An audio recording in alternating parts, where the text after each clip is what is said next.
네, 이어서 외환시장 가보겠습니다. 오늘 소폭의 상승권에서 출발이 됐는데요. 유진투자선물의 소병환 연구원 연결하겠습니다. 연구원님 안녕하세요. 안녕하세요. 네, 오늘 소폭의 상승권의 움직임 나왔는데 시장 변화 있습니까? 현재 상황 어떻습니까? 네, 일단 그 외환시장 다음 주 예정되어 있는 FOMC를 앞두고 달러화가의 차익 실현 물량이 강하게 유입되면서 약세로 전환하며 오늘 환율은 2원 90전 하락한 1162원 20전에 장을 시작했습니다.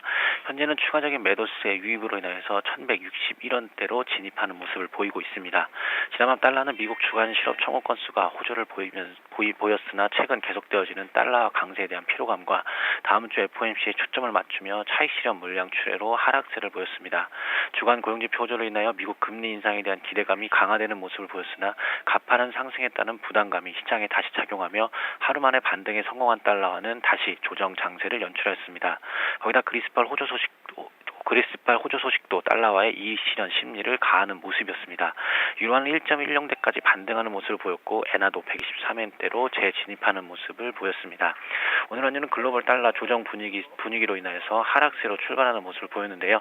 일단 하락세로 시작한 환율은 어제 급등으로 인한 전고점 갱신에 따른 반발 매도세와 주말을 앞두고 오버나잇 부담 물량으로 인하여 단기 조정 심리가 강화될 것으로 보고 있습니다.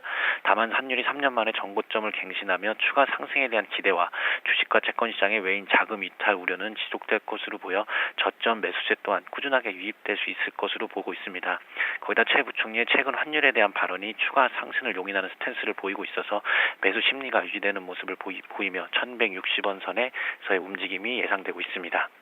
네, 아무래도 1160원 선에 대한 좀 레벨 부담이 느껴지는 구간이 아닐까 좀 싶은데요. 좀 향후의 시장 반응 좀 어떻게 예상하세요? 일단은 계속적인 앞에서 말씀드린 것처럼 추가 상승에 대한 기대는 계속적으로 이어나갈 것으로 좀 보고 있고요.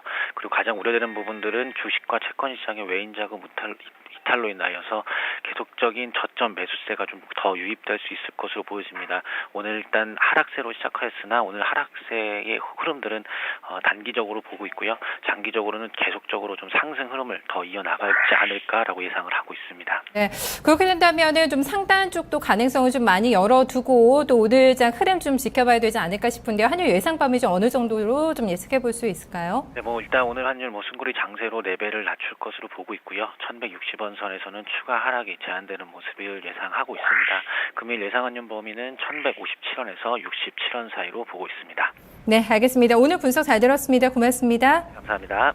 네, 오늘 원달러 환율 좀 소폭의 하락권으로 출발이 됐는데요. 하지만 달러 강세 기조가 계속해서 유지가 되고 있고 또 현물시장에서 외국인들의 매도 포지션이 계속해서 나오고 있기 때문에 추가적으로 좀 상승 쪽으로 방향을 좀 많이 잡을 가능성을 보고 있습니다. 유진투자선물의 소병환 연구원과 함께 외환시장 흐름 정리해봤습니다.